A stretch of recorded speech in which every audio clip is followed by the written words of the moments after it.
Hello everyone. आगे हमारा topic है acidic nature of compound. Reactivity of alcohol हो गया हमारा। आगे एसिडिक नेचर ऑफ कंपाउंड। कोई भी कंपाउंड अगर एसिडिक नेचर शो कर रहा है तो उसकी एसिडिक नेचर, उसकी एसिडिक स्ट्रेंथ कैसे पता लगाएंगे वो देखेंगे। ठीक है, तो कोई भी कंपाउंड एसिडिक नेचर शो कर रहा है इसका मतलब क्या है, वो अपना H+ डोनेट कर रहा है। जो हाइड्रोजन है वो H+ की फॉर्म में डोनेट करेगा। तो H+ की फॉर्म में डोनेट करेगा मतलब वो कंपाउंड हाइड्रोजन के इलेक्ट्रॉन अपने पास से रखेगा और H+ की फॉर्म में डोनेट हो रहा है। तो वो जो उस पे कंपाउंड का जो कॉन्जुगेट बेस बनेगा वो क्या होगा, एनायन होगा। उस पर क्या होगा, नेगेटिव चार्ज होगा। जो कॉन्जुगेट बेस बनेगा वो क्या होगा, एक एनायन होगा। जब भी कोई कंपाउंड एसिडिक नेचर शो कर रहा है और उससे जो बनने वाला कॉन्जुगेट बेस क्या होगा, एनायन होगा। अब कॉन्जुगेट बेस की स्टेबिलिटी जितनी ज्यादा होगी उसकी स्टेबिलिटी इंक्रीज होगी, या उसकी स्टेबिलिटी जितनी ज्यादा होगी उस कंपाउंड का एसिडिक नेचर भी उतना ही ज्यादा होगा। तो हम कॉन्जुगेट बेस की स्टेबिलिटी कैसे पता लगाएंगे, यानी कि कोई कंपाउंड अगर एसिडिक नेचर शो कर रहा है तो जो कॉन्जुगेट बेस बनेगा वो स्टेबल बनेगा, तभी तो अपना H+ डोनेट करेगा। अगर कॉन्जुगेट बेस ही वीक बनेगा तो वो एसिडिक नेचर शो नहीं करेगा। कॉन्जुगेट बेस जितना ज्यादा स्टेबल होगा वो एसिडिक नेचर भी उतना अच्छा शो करेगा। ठीक है, तो कॉन्जुगेट बेस क्या है, आपका एनायन बना है तो एनायन को स्टेबल कौन करेगा, इलेक्ट्रॉन विड्रॉइंग ग्रुप। तो ये स्टेबिलिटी किसकी प्रोपोर्शनल होगी, strength of electron withdrawing group, यानी कि -R, -H, -I और inversely proportional two electron releasing group. ठीक है, +I, +H और +R। तो हम कह सकते हैं कि acidic nature is directly proportional to -R, क्योंकि स्टेबिलिटी ऑफ कॉन्जुगेट बेस किसके प्रोपोर्शनल है, stability of electron withdrawing group के। तो एसिडिक नेचर भी किसके प्रोपोर्शनल होगा, -R के, -H के और -I के। और इनवर्सली प्रोपोर्शनल किसके होगा, +I, +H और +R के। ठीक है, एसिडिक नेचर का दूसरा कैसे निकाल सकते हैं हम, अगर H+ की कंसेंट्रेशन बढ़ेगी, ऑब्वियसली बात है कि H+ बढ़ेगा तो उसका एसिडिक नेचर भी बढ़ेगा। उसके पास H+ ज्यादा होंगे तो उतनी ज्यादा वो H+ डोनेट कर पाएगा, यानी कि उसका एसिडिक नेचर उतना ही ज्यादा होगा। लेकिन पीएच की क्या होगा, इनवर्सली प्रोपोर्शनल, क्योंकि पीएच क्या होती है, -log H+, है ना। पीएच क्या होती है, -log H+। यहाँ पे क्या हो रही है, H+ की कंसेंट्रेशन माइनस लगा हुआ है ना, आगे कम आ रहा है, पीएच की वैल्यू नेगेटिव में आ रही है। तो आपका जो एसिडिक नेचर होगा इनवर्सली प्रोपोर्शनल टू क्या होगा, पीएच के, और inversely proportional to -log H+ के। इसी तरह OH की कंसेंट्रेशन, यहाँ तो H+ की बात कर रहे हैं तो OH की कंसेंट्रेशन की क्या होगा, इनवर्सली प्रोपोर्शनल, लेकिन POH के क्या होगा, डायरेक्टली प्रोपोर्शनल। ठीक है, क्योंकि POH का मतलब ही क्या होता है, -log OH-। वहां पे OH- की कंसेंट्रेशन कम होगी तो आपका एसिडिक नेचर इंक्रीज होगा। K यहाँ पे क्या है मेरा, एसिड का डिसोसिएशन कांस्टेंट। कोई भी एसिड क्या हो रहा है, ब्रेक हो रहा है, क्या होता है, HA, ये एसिडिक नेचर शो करेगा तो H+ और A- बनाएगा। उसका डिसोसिएशन कांस्टेंट क्या आएगा, प्रोडक्ट की कंसंट्रेशन अपॉन रिएक्टेंट के, या इसको क्या बोल रहे हैं, एसिड का डिसोसिएशन कांस्टेंट। तो ये के आपका जितना ज्यादा होगा मतलब वो, यानी के इक्विलिब्रियम जो आपका के एसिड का डिसोसिएशन कांस्टेंट है, ये जितना ज्यादा होगा यानी कि आपकी रिएक्शन उतनी क्या हो रही है, फॉरवर्ड में हो रही है। ये ज्यादा होने का मतलब क्या, आपका H+ की ज्यादा है कंसंट्रेशन। जो के है आपका Ka वो H+ की डायरेक्टली प्रोपोर्शनल है। इसका मतलब क्या हुआ कि के जितना ज्यादा होगा आपका एसिड का डिसोसिएशन उतना ही ज्यादा होगा। लेकिन पीके के क्या होगा, इनवर्सली प्रोपोर्शनल। पीके क्या हो जाएगा, माइनस का log Ka, तो पीके के क्या हो जाएगा, इनवर्सली प्रोपोर्शनल। तो आपको चाहे उसका एसिडिक नेचर पूछे कंपाउंड का या पीएच पूछेंगे तो आपको पहले एसिडिक नेचर निकालना है। एसिडिक नेचर यहां से निकाल दोगे, जो एसिडिक नेचर आएगा उसका उल्टा ही तो क्या होगा, पीएच आ जाएगा। या आपको के का ऑर्डर पूछेगा या पीके का ऑर्डर पूछेगा।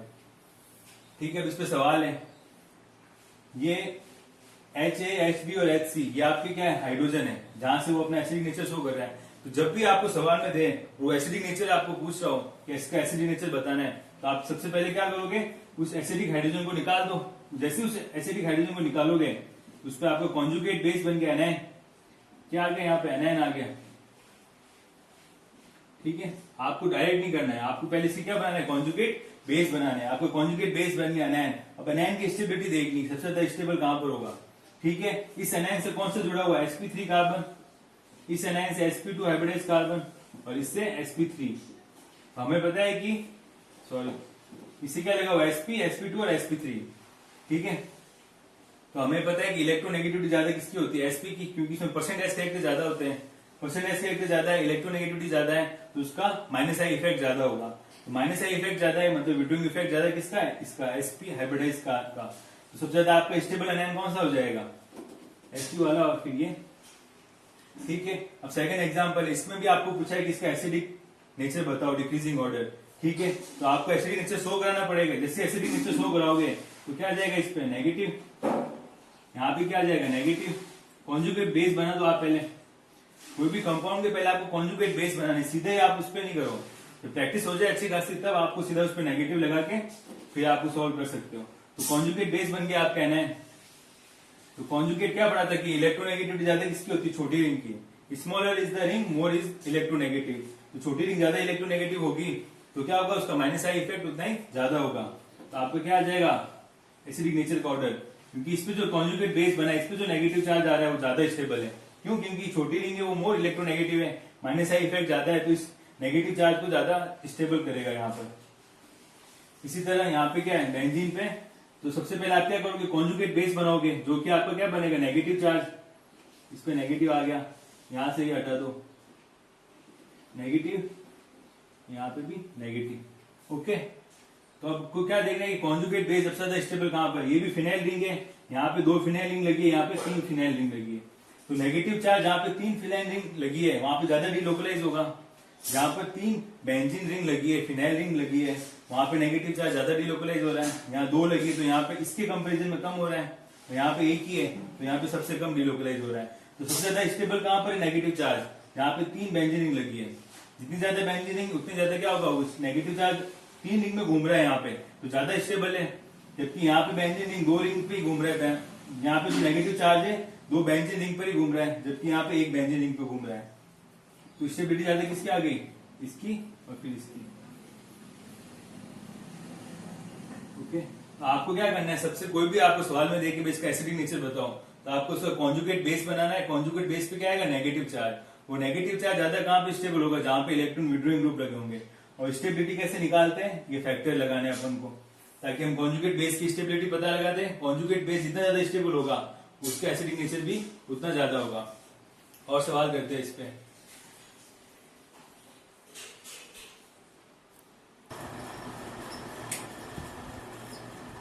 नेक्स्ट एग्जाम्पल क्या है, वही आपको एसिडिक नेचर बताना है, डिक्रीजिंग ऑर्डर।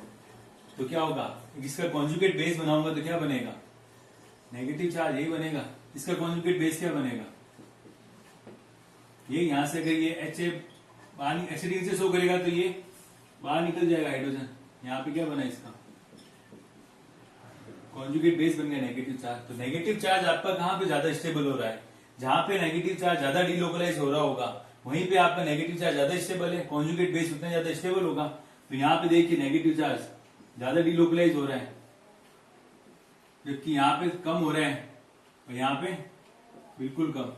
तो तीनों का कंपेरिजन करें, नेगेटिव चार्ज ज्यादा डिलोकलाइज कहाँ पे हो रहा है, इस थर्ड वाले में हो रहा है, तो इसका एसिडिक नेचर सबसे ज्यादा, फिर ऐसे ये आ जाएगा एसिडिक नेचर का ऑर्डर।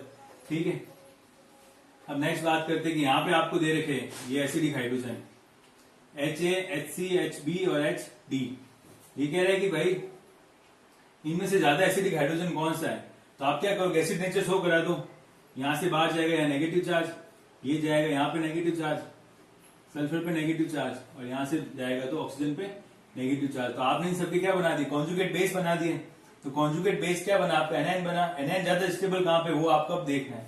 ठीक है, तो एनआईन सबसे ज्यादा स्टेबल कहां पे होगा, जहां मोर इलेक्ट्रोनेगेटिव एटम है उस पे नेगेटिव चार्ज ज्यादा स्टेबल रहता है आपका। तो यहाँ पे बात करें ऑक्सीजन और सल्फर की, सल्फर और ऑक्सीजन में से नेगेटिव चार्ज ज्यादा स्टेबल कहां पे होगा, सल्फर पे ज्यादा स्टेबल क्यों हो रहा है नेगेटिव चार्ज, सल्फर पे नेगेटिव चार्ज ज्यादा स्टेबल है कंपेयर टू ऑक्सीजन। क्यों, सल्फर के पास आपके वैकेंट ऑर्बिटल है, सल्फर के पास क्या है, वैकेंट डी ऑर्बिटल, जबकि ऑक्सीजन के पास नहीं है। ठीक है, तो सल्फर पे आपका नेगेटिव चार्ज ज्यादा स्टेबल है कंपेयर टू ऑक्सीजन। ठीक है, ये दोनों मोर इलेक्ट्रोनेगेटिव थे कंपेयर टू नाइट्रोजन और कार्बन। लेकिन जब इनके इसमें भी कंपेरिजन की बात आई तो हम देखते हैं कि सल्फर पे क्या है, वैकेंट ऑर्बिटल है, तो नेगेटिव चार्ज उस वैकेंट ऑर्बिटल में डिलोकलाइज हो जाएगा। लेकिन ऑक्सीजन के पास किसी तरह के वैकेंट ऑर्बिटल नहीं है, तो वो नेगेटिव चार्ज ऑक्सीजन पे क्या हो रहा है, स्टेबलाइज नहीं हो रहा है, डिलोकलाइज नहीं हो रहा आगे। ठीक है, जबकि सल्फर के पास वैकेंट ऑर्बिटल है तो नेगेटिव चार्ज वहां आगे चला जाएगा। ठीक है, तो सबसे ज्यादा एसिडिक कौन सा हुआ, HC, फिर HD, आगे HB और HA में से ऑब्वियसली बात नाइट्रोजन पे क्या है, वो ज्यादा स्टेबल है negative charge compare to carbon के, तो क्या आ जाएगा HA और फिर HB। ये आ गया आपका एसिडिक नेचर। तो आप क्या देखा कि सल्फर और ऑक्सीजन में से सल्फर पे वैकेंट ऑर्बिटल थे, तो नेगेटिव चार्ज उस वैकेंट ऑर्बिटल में जा सकता है, जबकि ऑक्सीजन में नहीं जा सकता। फिर बात करते, पहले तो आपने इलेक्ट्रोनेगेटिव से देख लिया कि भाई सबसे कम तो इसका आएगा क्योंकि कार्बन इज लेस इलेक्ट्रोनेगेटिव इन तीनों से। फिर नाइट्रोजन आ जाएगा, फिर इन दोनों में देखेंगे तो सल्फर पहले फिर ऑक्सीजन का। सेम चीज यहीं पे आप करोगे, क्या ये आपका एसिडिक हाइड्रोजन, यहाँ पे एसिडिक हाइड्रोजन और यहाँ पर एसिडिक हाइड्रोजन। जैसे आप नेगेटिव निकालोगे, एसिडिक हाइड्रोजन डोनेट होगा तो इस पे क्या आ जाएगा, negative charge. Okay, negative charge सबसे ज्यादा स्टेबल कहां पर है, इसमें थर्ड वाले में, सल्फर पे नेगेटिव ज्यादा स्टेबल है, फिर ऑक्सीजन में, फिर नाइट्रोजन वाले पर। तो वही कंसेप्ट यहाँ पे सल्फर पे वैकेंट ऑर्बिटल है तो नेगेटिव चार्ज ज्यादा स्टेबल हो गया। फिर ऑक्सीजन पे क्योंकि मोर इलेक्ट्रोनेगेटिव है किसके कंपेरिजन में, नाइट्रोजन की, तो ज्यादा स्टेबल है नेगेटिव चार्ज यहाँ पर, जबकि नाइट्रोजन लास्ट में आ जाएगा। ठीक है, अब कुछ और एग्जांपल है कि आपको decreasing order of acidic nature बताना है। ठीक है, तो ये सब के एसिड ही है, आपके कार्बोक्सिलिक एसिड है, सब में एसिडिक हाइड्रोजन कौन सा है, ये वाला एसिडिक हाइड्रोजन है, यहाँ पे नेगेटिव चार्ज आ जाएगा। आप इसका क्या कर रहे हो, एसिडिक नेचर शो कराओगे तो क्या बनेगा, कॉन्जुगेट बेस। कॉन्जुगेट बेस क्या होता है, एनायन होता है। एनायन को कौन स्टेबल करेगा, इलेक्ट्रॉन विड्रॉइंग ग्रुप, जबकि इलेक्ट्रॉन रिलीजिंग की क्या होगा, इनवर्सली प्रोपोर्शनल। तो आप यहाँ पे कंपेरिजन करो इन चारों में से कि किसमें एसिडिक नेचर ज्यादा होगा। तो ये पार्ट तो सब में कॉमन आ गया, ये पार्ट आपका सब में कॉमन है। जहां पे आपका डिफरेंस आ रहा है उस पार्ट को देखो, यहाँ पे एक हाइड्रोजन लगा हुआ है, यहाँ पे एक CH3, ये क्या होगा, डीलोकलाइज तो होगा यहाँ पे ऐसे। तो CH3 तो और इसको नेगेटिव चार्ज दे रहा है, इलेक्ट्रॉन रिलीजिंग ग्रुप है ना, CH3 तो और इलेक्ट्रॉन दे रहा है, जबकि हमें तो इलेक्ट्रॉन विड्रॉ करने हैं। यहाँ पे 2 ग्रुप देने वाले हैं, यहाँ पे आप देखो 4 ग्रुप आगे देने वाले हैं, तो ये ज्यादा इलेक्ट्रॉन दे रहा है इसको। जो फोर्थ स्ट्रक्चर है उसके अंदर क्या हो रहा है, रिलीजिंग ग्रुप बढ़ते जा रहे हैं। जब आप यहां से यहां जा रहे हो तो क्या हो रहा है, इलेक्ट्रॉन रिलीजिंग ग्रुप बढ़ रहे हैं, यानी कि प्लस आई ग्रुप बढ़ते जा रहे हैं। CH3 का यहाँ 1 था, फिर 2 आ गए, फिर 3 आ गए, तो यहां से यहां जा रहे हो तो आपका क्या हो रहा है, प्लस आई इफेक्ट क्या हो रहा है, इंक्रीज हो रहा है। प्लस आई इफेक्ट इंक्रीज होगा तो आपका एसिडिक नेचर क्या होगा, क्योंकि प्लस आई इफेक्ट के इनवर्सली प्रोपोर्शनल होता है एसिडिक नेचर, तो एसिडिक नेचर क्या होगा आपका, डिक्रीज हो जाएगा। क्यों, यहां से यहां जा रहे हो तो आप क्या हो रहा है, इधर से इधर जा रहे हो तो प्लस आई इफेक्ट इंक्रीज हो रहा है। प्लस आई इफेक्ट के क्या होता है, एसिडिक नेचर इनवर्सली प्रोपोर्शनल होता है, तो आपका एसिडिक नेचर क्या हो रहा है, डिक्रीज हो रहा है। ठीक है, अब नेक्स्ट एग्जांपल में बात करते हैं। यहाँ पर 1 2 3 और 4 एग्जांपल है। ठीक है, इसमें भी आपको क्या बताना है, एसिडिक नेचर बताना है। तो आप क्या बना दोगे, कॉन्जुगेट बेस बनाओगे सबसे पहले हाइड्रोजन निकाल कर। ठीक है, अब आपको देखना है कि यहाँ पे जो ग्रुप लगे हैं वो कौन से हैं, इलेक्ट्रॉन रिलीजिंग है कि विड्रॉइंग। तो आप देखोगे भाई कि सब पे रिलीजिंग ग्रुप भी लगे हुए हैं। यहाँ पे जो एसिड लगा है वो 1 डिग्री से लगा है, यहाँ पे 1 डिग्री से है, यहाँ पे सीधा 2 डिग्री से और यहाँ पे 3 डिग्री से है। ठीक है, तो सबसे ज्यादा एसिडिक कौन सा आपका हाइड्रोजन है, जब जिसके ऊपर सबसे कम इलेक्ट्रॉन रिलीजिंग ग्रुप लगे हैं। तो आप यहाँ देखोगे 1 डिग्री वाले हैं, तो 1 डिग्री वाले हैं उस पर कम रिलीजिंग ग्रुप है, उसका एसिड नेचर क्या कर रहे हैं, बढ़ा रहे हैं, जबकि यहाँ पे 3 डिग्री है, यहाँ पे 2 डिग्री है। तो यहाँ ऊपर से नीचे आ रहे हो आप तो क्या हो रहा है आपका प्लस आई इफेक्ट क्या हो रहा है, इंक्रीज हो रहा है। ये भी 1 डिग्री था, यहाँ भी 1 डिग्री था, लेकिन इससे आगे क्या आ गया, 2 डिग्री आ गया। यहाँ पे देने वाले 2 आगे, तो ये ज्यादा इलेक्ट्रॉन देगा यहाँ पर, तो इसका इलेक्ट्रॉन रिलीजिंग ज्यादा लगेगा यहाँ पे, क्योंकि यहाँ पे 1 ही लग रहा है। तो आप ऊपर से नीचे आ रहे हो तो यहाँ पे भी क्या हो रहा है, प्लस आई इफेक्ट क्या हो रहा है आपका, इंक्रीज होगा। तो आपका एसिडिक नेचर भी क्या होगा, डिक्रीज। ऊपर से नीचे आ रहे हो तो प्लस आई इफेक्ट क्या हो रहा है, डिक्रीज हो रहा है। प्लस आई इफेक्ट क्या हो रहा है, इंक्रीज हो रहा है, क्योंकि इस पे इलेक्ट्रॉन रिलीजिंग ग्रुप क्या होते जा रहे हैं, इंक्रीज होते जा रहे हैं। तो आपका एसिडिक नेचर क्या हो जाएगा, डिक्रीज हो जाएगा। इसी तरह इसमें बात करें कि आपको वही कॉन्जुगेट बेस बनाना है आपको। ठीक है, तो आप देखो भाई ये पार्ट तो क्या है, कॉमन है, कॉन्जुगेट बेस बना दो, नेगेटिव चार्ज। अब देखिए ये पार्ट तो समय कॉमन हो गया, इस पे क्या एक Cl लगा हुआ है, CH2Cl, यहाँ पे 2 Cl लगे हुए हैं, तो 2 Cl ज्यादा विड्रॉ करेंगे कंपेयर टू 1 Cl। यहाँ पे 3 Cl है, तो क्या हुआ, यहाँ से यहाँ जा रहे हो तो आपको क्या हो रहा है, माइनस आई इफेक्ट क्या हो रहा है, इंक्रीज हो रहा है। भाई Cl का कौन सा इफेक्ट लगता है, minus I effect. Cl electron खींचेगा तो ये वाला कार्बन मोर डेफिशिएंट होगा, तो ये नेगेटिव चार्ज और यहाँ आगे डीलोकलाइज होगा, तो क्या हो रहा है, स्टेबल हो रहा है यहाँ पे नेगेटिव चार्ज, तो माइनस आई इफेक्ट बढ़ रहा है यहाँ पर। तो आपका एसिडिक नेचर भी क्या होगा, इंक्रीज होगा। इसी तरह यहाँ पे बात करते हैं, माइनस आई इफेक्ट का ऑर्डर पढ़ा ही आपने कि NO2 का माइनस आई इफेक्ट ज्यादा होता है, NO2 साइनाइड फिर फ्लोरीन फिर क्लोरीन। तो यहाँ से यहाँ जा रहे हो तो क्या आ रहा है, माइनस आई इफेक्ट क्या हो रहा है आपका, इंक्रीज हो रहा है। तो एसिडिक नेचर भी क्या होगा, इंक्रीज होगा।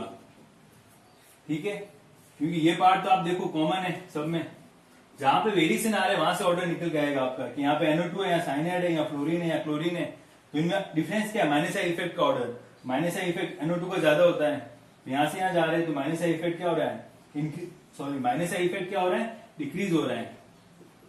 तो यहां से यहाँ जा रहे हो तो माइनस आई इफेक्ट डिक्रीज हो रहा है, तो आपका एसिडिक नेचर भी क्या होगा, डिक्रीज होगा। ठीक है, क्योंकि यहाँ पे क्या हो रहा था, नंबर ऑफ क्लोरीन बढ़ते जा रहे थे तो माइनस आई इफेक्ट बढ़ रहा था और एसिडिक नेचर इंक्रीज हो रहा था। तो आपको क्या करना है, जो कॉमन पार्ट है उसको हटा के जो वेरिएशन आ रहे हैं वहां पे उनमें देखो कि फिर आप कंपेरिजन करो, जो एग्जांपल दे रहे, फिर आपको ऑर्डर निकल के आ जाएगा, सबसे ज्यादा किसका होगा सबसे कम किसका होगा वो पता लगा लो, फिर बाद में तो ऑर्डर अरेंज हो जाएगा। ठीक है,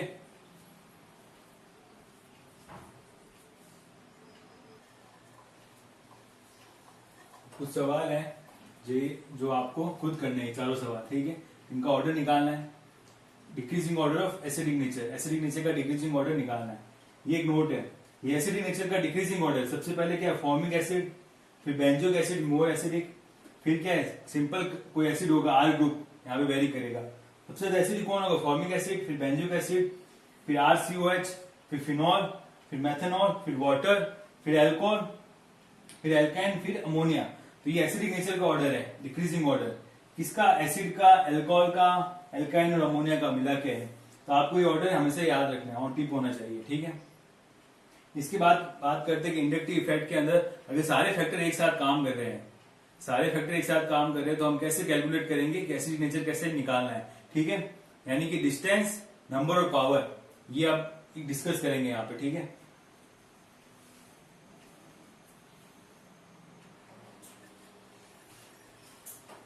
अगला है कि अगर if all the factor work at the same time, ये सारे फैक्टर एक साथ एक ही टाइम पे काम कर रहे हैं, तब क्या होगा, डिस्टेंस डोमिनेट ओवर नंबर। तब देखेंगे डिस्टेंस है वो डोमिनेट होगी नंबर पे और नंबर डोमिनेट होंगे पावर पे, मतलब D and P। ये क्या इंडक्टिव इफेक्ट में है आपका ऑर्डर, क्योंकि इंडक्टिव इफेक्ट पे है। अगर इंडक्टिव इफेक्ट सब जगह से एक तरह से काम कर रहा है, एक साथ सारे फैक्टर एक साथ एक समय पे काम कर रहे हैं, तब आप इंडक्टिव इफेक्ट कैसे काम करेगा, पहले डिस्टेंस देखेंगे, फिर नंबर और फिर पावर। ठीक है, D and P, क्योंकि इंडक्टिव इफेक्ट क्या है, डिस्टेंस डिपेंडेंट है। ठीक है, तो इस एग्जांपल से समझते हैं पहले। तो आपको इसका क्या निकालना, decreasing order of acidic nature निकालना है। ठीक है, अब देखो इसमें क्या है, ये आपका एसिडिक हाइड्रोजन होगा, एसिड है सारे, क्या करोगे, एसिडिक नेचर शो करेगा तो कॉन्जुगेट बेस बनेगा। ठीक है, कॉन्जुगेट बेस बना दो इनके। फिर अब आपको देखना है कि एसिडिक नेचर ज्यादा किसका है। ठीक है, पहला क्या अपना, अब इसमें क्या है, दो कार्बन छोड़ के इलेक्ट्रॉन म्यूटेन ग्रुप लगे हुए, दो क्लोरीन, यहाँ पे भी एक फ्लोरीन लगा हुआ है, यहाँ पे दो फ्लोरीन है और यहाँ पे CH के साथ सीधा क्लोरीन लगा हुआ है। ठीक है, अब आप देखोगे भाई कि सब पे क्या इलेक्ट्रॉन म्यूटेन ग्रुप लगे हुए हैं। ठीक है, इसमें दो कार्बन छोड़ के, इसमें भी दो कार्बन छोड़ के, इसमें भी दो कार्बन छोड़ के। चलो आप ये तो बता दोगे पहले कि भाई इसमें इलेक्ट्रॉन म्यूटेन ग्रुप सीधा इस कार्बन से लगा हुआ है तो इसका एसिड नेचर ज्यादा होगा, बट इन दोनों में कैसे कंपेयर करोगे, इसमें और इसमें कैसे कंपेयर करोगे। तो पहले आपको क्या देखना है, डिस्टेंस। जब भी आपको इस तरह के फैक्टर एक साथ काम करें तो पहले देखनी डिस्टेंस, जो पास में है उसका इंडक्टिव इफेक्ट ज्यादा लगेगा, क्योंकि इंडक्टिव इफेक्ट का डिस्टेंस डिपेंडेंट है। तो जो पास में, तो यहाँ पे ये पास में इलेक्ट्रॉन म्यूटेन ग्रुप क्लोरीन। ठीक है, तो इसका इलेक्ट्रॉन म्यूटेन ग्रुप ज्यादा लग रहा है। ठीक है, सबसे ज्यादा एसिडिक नेचर किसका आ जाएगा, फोर्थ का, ये फोर्थ है। फिर बात करते हैं इनमें, डिस्टेंस के बाद आ गया नंबर। इन तीनों में क्या डिस्टेंस तो सेम है, दो कार्बन छोड़ के इलेक्ट्रॉन म्यूटेन ग्रुप लगे हुए, तो इन तीनों में डिस्टेंस तो सेम है। फिर देखेंगे नंबर, नंबर ज्यादा किसमें है, तो नंबर ज्यादा इसमें है, यहाँ पे दो क्लोरीन है, यहाँ पे भी दो फ्लोरीन है, इसमें तो एक ही है। जब नंबर भी सेम आ जाएंगे तब क्या देखेंगे, पावर। तो पावर ज्यादा किसकी आती है, फ्लोरीन की या क्लोरीन की। फ्लोरीन का इंडक्टिव इफेक्ट ज्यादा होता है तो फ्लोरीन का आ जाएगा। फिर क्या जाएगा, थर्ड, फिर क्या जाएगा, फर्स्ट, फिर सेकेंड। तो आपने पहले देखा डिस्टेंस पे, डिस्टेंस कॉमन थी इन तीनों में। डिस्टेंस के बाद देखेंगे नंबर, तो नंबर इन दोनों में ज्यादा थे, तो इन दोनों में नंबर सेम आ गए, तो फिर देखेंगे पावर, पावर फ्लोरीन की ज्यादा आ गई तो फिर ये आ जाएगा थर्ड, फिर फर्स्ट और फिर सेकेंड, ऐसे। तो जब सारे फैक्टर एक साथ काम कर रहे हो तब आपको क्या ध्यान रखना है, D and P, distance dominate number, number dominate over power. इसी तरह इसमें देखते हैं, अब आपको क्या ऑर्डर निकालना है, pKa का ऑर्डर निकालना है। तो pKa के ऑर्डर का आपको पता है क्या होता है, एसिडिक नेचर क्या होता है, इनवर्सली प्रोपोर्शनल टू pKa। तो आपको पहले एसिडिक नेचर निकालना है, उसका उल्टा क्या जाएगा, पीके का ऑर्डर आ जाएगा। इसी तरह इसमें बात करते हैं, तो यहाँ पे भी आप क्या करोगे, कॉन्जुगेट बेस बना दो सबके, मतलब एनायन बन जाएगा, नेगेटिव चार्ज आ जाएगा सब पर, H प्लस डोनेट करके क्या जाएगा, आपको कॉन्जुगेट बेस बन गया। ठीक है, अब आपको देखना है कि आपका कॉन्जुगेट बेस सबसे ज्यादा स्टेबल कहां पर है, कौन इसको स्टेबल कर रहा है। तो आप कंपेरिजन करो सब में, CO माइनस के आगे यहाँ क्या लगा हुआ है, NO2, यहाँ पे NR3 पॉजिटिव लगा है, वो भी 1-2 कार्बन छोड़ के। यहाँ पे तो इलेक्ट्रॉन रिलीजिंग ग्रुप लगे हुए CH3 जो देने वाले हैं, जबकि यहाँ पे एक साइनाइड लगा हुआ है जो इलेक्ट्रॉन खींच रहा है, यहाँ पे एक हाइड्रोजन है बस। तो आपका कॉन्जुगेट बेस ज्यादा स्टेबल कहां पे आ रहा है, फोर्थ वाली में और फर्स्ट वाली में आ रहा है। फोर्थ और फर्स्ट वाली में क्या है, डिस्टेंस दोनों की सेम है, लेकिन पावर क्या है दोनों की अलग अलग है। NO2 is more electron withdrawing than cyanide, NO2 का माइनस साइज ज्यादा होता है, किससे, साइनाइड से। तो मैं पहले यहाँ पे क्या लिखूंगा, एसिडिक नेचर लिख लेता हूं इसका एसिडिक नेचर का ऑर्डर क्या आएगा, एसिडिक का ऑर्डर क्या आएगा, एसिडिक का उल्टे तो मेरा पीके आ जाएगा। तो सबसे ज्यादा एसिडिक कौन सा हुआ इन सब में से, ये फर्स्ट वाला हो गया, फिर फोर्थ आ गया। अब ये तो क्या है, रिलीजिंग, ये तो सबसे लास्ट में आएगा, ये तो इसके कॉन्जुगेट बेस की स्टेबिलिटी को और डिक्रीज कर रहा है, तो इसका एसिडिक नेचर सबसे कम होगा, तो सबसे कम होगा तो इसको पीछे लिख दो, थर्ड। फिर NR3 पॉजिटिव लगा हुआ एक तरफ और एक तरफ कुछ नहीं लगा हुआ है, तो कुछ नहीं से तो कुछ अच्छा है, ये तो इलेक्ट्रॉन खींच ही रहा है कुछ ना कुछ तो। ठीक है, तो क्या जाएगा 1 4, 4 के बाद क्या जाएगा सेकेंड और फिर 5।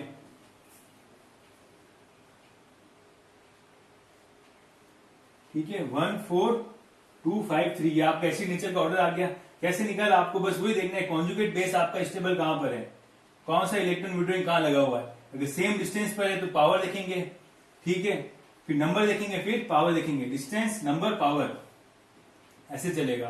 ठीक है, तो आपका एसिड नेचर का ऑर्डर तो ये आ गया। फिर पीके का ऑर्डर क्या हो जाएगा, इसका रिवर्स, उल्टा चला दो इसको, थर्ड ज्यादा आ जाएगा, फिर 5, फिर 2, फिर 4, फिर 1। तो आपको जब भी इस तरह से ऑर्डर पूछे पीके वगैरह का या पीकेबी का या के का, तो सबसे पहले आप एसिडिक नेचर निकालो। फिर अपन को पता है कि एसिडिक नेचर होता है वो पीके के क्या होता है, इनवर्सली प्रोपोर्शनल होता है। ठीक है, अभी नेक्स्ट सवाल देखें, ये ग्रुप लगे हुए यहाँ पर, इन सब ग्रुप पर क्या लग रहा है, ये ग्रुप है ना हमेशा इंडक्टिव इफेक्ट शो करते हैं, कौन सा, माइनस आई इफेक्ट शो करते हैं। पढ़ चुके हम NMe3 positive, AsMe3, PMe3 positive.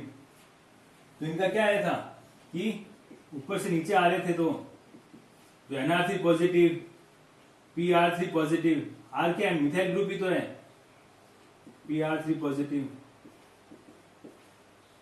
ये ऊपर से नीचे आने पे क्या होता है, इनकी इलेक्ट्रोनेगेटिविटी क्या हो रही थी, डिक्रीज हो रही थी, तो इनका माइनस आई इफेक्ट भी क्या हो रहा था, डिक्रीज हो रहा था, है ना। ऊपर से नीचे आ रहे थे तो इनकी इलेक्ट्रोनेगेटिविटी डिक्रीज हो रही थी, तो माइनस आई इफेक्ट भी क्या हो रहा था, डिक्रीज हो रहा था। अब यहाँ पे वही अपन को देखना है कि जब माइनस आई इफेक्ट लग रहा है, तो माइनस आई इफेक्ट किस पे डिपेंड करता है, इंडक्टिव इफेक्ट आपका क्या होता है, डिस्टेंस डिपेंडेंट होता है। जितना ज्यादा दूर जाओगे आपका इंडक्टिव इफेक्ट की इंटेंसिटी उतनी कम होती जाएगी। तो इंडक्टिव इफेक्ट देखेंगे तो आप क्या बनाओगे, सबसे पहले कॉन्जुगेट बेस बना दिए, नेगेटिव चार्ज स्पीसीज बन गई। तो कॉन्जुगेट बेस को स्टेबल ज्यादा कौन कर रहा है, इलेक्ट्रॉन विड्रॉइंग ग्रुप। तो इन सब पे क्या लग रहा है, इंडक्टिव इफेक्ट लग रहा है, और इंडक्टिव इफेक्ट किस पे डिपेंड करता है, डिस्टेंस पे। तो आप इन दोनों में देखो, यहाँ पे तो पैरा पे लगा है, इन दोनों पे कहाँ लगा है, मेटा पे। जब डिस्टेंस सेम है, नंबर भी सेम है, दोनों में एक एक ग्रुप लगे हुए हैं, तब क्या देखेंगे, पावर। तो पावर ज्यादा किसकी आएगी, PMe3 की या SMe3 की। तो PMe3 का इलेक्ट्रोनेगेटिविटी ज्यादा है किससे, AsR3 से, आर्सेनिक से। तो फॉस्फोरस वाला जो ग्रुप है PMe3, इसकी इलेक्ट्रोनेगेटिविटी ज्यादा है, तो क्या आ जाएगा ऑर्डर, थर्ड। ठीक है, उसके बाद अब NMe3 की पावर ज्यादा है, लेकिन इसकी डिस्टेंस दूर है, बट इसमें क्या है, डिस्टेंस पास में है। तो ऑर्डर क्या था अपना, DNP, पहले डिस्टेंस, फिर इसका एसिड नेचर आ जाएगा सेकंड का, फिर फर्स्ट का, और इसमें तो कोई ग्रुप लगा हुआ ही नहीं है, तो इसकी सबसे लास्ट में आ जाएगा। तो ये आपका क्या है, एसिडिक नेचर आया है। पूछा क्या है आपसे, पीकेबी। तो हम पढ़ चुके हैं कि एसिडिक नेचर होता है, जो एसिडिक नेचर होता है वो डायरेक्टली प्रोपोर्शनल किसके होता है, पीकेबी के, है ना। पीकेबी के क्या होता है, डायरेक्टली प्रोपोर्शनल होता है। ओके, तो आपका ऑर्डर क्या आ जाएगा, जो एसिडिक नेचर का ऑर्डर होगा वही आपका क्या आएगा, पीकेबी का ऑर्डर आ जाएगा। तो आपको ध्यान रखना है, जब इंडक्टिव इफेक्ट में सारे फैक्टर एक साथ काम कर रहे हैं, तब आपको डिस्टेंस, नंबर और पावर फॉलो करनी है। यहाँ पे दोनों की डिस्टेंस सेम थी तो पावर देखा, इसमें क्या डिस्टेंस इन दोनों से दूर था NMe3, तो NMe3 का एसिडिक नेचर इन दोनों से क्या आएगा, कम आएगा। फिर इन दोनों में क्या देखेंगे, पावर ज्यादा किसकी है, -I3 किसका ज्यादा है, -I इसका ज्यादा है कंपेयर टू इसके। ठीक है, तो आपका ऐसे इंडक्टिव इफेक्ट से एसिडिक नेचर को ऐसे कैलकुलेट करते हैं।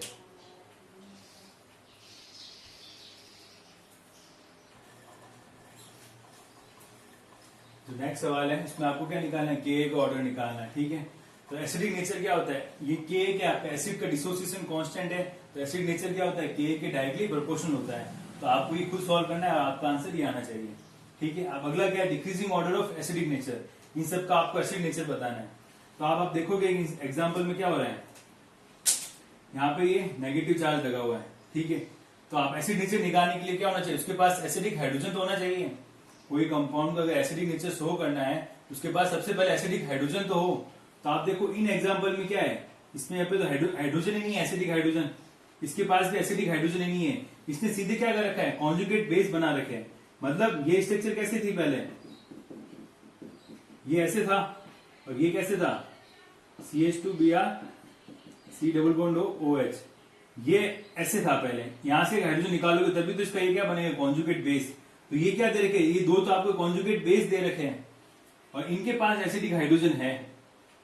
तो मोर एसिडिक कौन होगा, ये तीनों इज मोर एसिडिक इन दोनों से, क्योंकि इनके पास एसिडिक हाइड्रोजन तो है, इनके पास तो एसिडिक हाइड्रोजन ही नहीं है। तो सबसे पहले एसिडिक नेचर कौन शो करेगा, जिनके पास एसिडिक हाइड्रोजन होंगे वही तो एसिडिक नेचर शो करेंगे। ठीक है, तो इन तीनों में कंपेयर करते हैं कि भाई इन तीनों का एसिडिक नेचर इन दोनों से तो ज्यादा आएगा। तो इन तीनों में से मोर एसिडिक कौन होगा पहले, तो आप बना दो, इनकी कॉन्जुगेट बेस बना दो। कॉन्जुगेट बेस बनाओगे तो देखो कॉन्जुगेट बेस में क्या आ रहा है, यहाँ पे क्या लगा हुआ है, electron withdrawing group, -I effect लग रहा है इसका। तो मोर एसिडिक कौन सा हो गया, ये 5 वाला मोर एसिडिक हो गया। फिर इन दोनों में देखोगे तो यहाँ पे 2 रिलीजिंग ग्रुप है जबकि यहाँ पे 1 है, तो मोर एसिडिक कौन हो गया, फिर ये 3 आ गया, फिर ये क्या हो गया 4। ठीक है, तो ये तीनों तो मोर एसिडिक होंगे किससे, इन दोनों से, क्योंकि ये तो इनके पास एसिडिक हाइड्रोजन था और इनके पास तो एसिडिक हाइड्रोजन नहीं है। ये क्या थे, कॉन्जुगेट बेस थे। तो कॉन्जुगेट बेस की क्या होती है, एसिडिटी कम होती है कंपेयर टू कॉन्जुगेट एसिड। ठीक है, तो अब इनमें देखते हैं। तो यहाँ पे नेगेटिव चार्ज ज्यादा स्टेबल कहां पर है, नेगेटिव चार्ज कॉन्जुगेट बेस ज्यादा स्टेबल कहां पर है, इस वाले में, क्योंकि यहाँ पे क्या हुआ, इलेक्ट्रॉन विड्रॉइंग ग्रुप लगा हुआ है, -I लग रहा है, जबकि यहाँ पे CH3 का क्या लग रहा है, +I लग रहा है। तो मोर स्टेबल कौन सा आ गया, सेकंड और फिर फर्स्ट। तो ये आपका एसिडिक नेचर आ गया। तो इसमें ध्यान क्या रखना था, जो कॉन्जुगेट एसिड है वो मोर एसिडिक होते हैं किससे, कॉन्जुगेट बेस से। ये तो कॉन्जुगेट बेस थे जबकि ये कॉन्जुगेट एसिड की फॉर्म में दे रखे थे। तो जिनके पास कॉन्जुगेट एसिड होते हैं वो मोर एसिडिक होते थे, conjugate base. Conjugate acid are more acidic than conjugate base. क्या जाएगा, ये एसिडिक नेचर का ऑर्डर हो गया। Conjugate acid are more acidic than conjugate base. तो यहाँ पे कॉन्जुगेट एसिड दे रखे थे, इनके पास हाइड्रोजन था एसिडिक, तो ये एसिडिक नेचर शो करेंगे, जबकि ये कॉन्जुगेट बेस की फॉर्म में दे रखे थे, इनके पास एसिडिक हाइड्रोजन था ही नहीं, तो इनका एसिडिक नेचर इनसे क्या था, कम था। ठीक है, कल की क्लास में और ये डिटेल में आएगा। तो आपको करना क्या है, अभी ये सवाल सॉल्व करना है और जो पीछे दे रखे थे 3 सवाल वो सॉल्व करना है।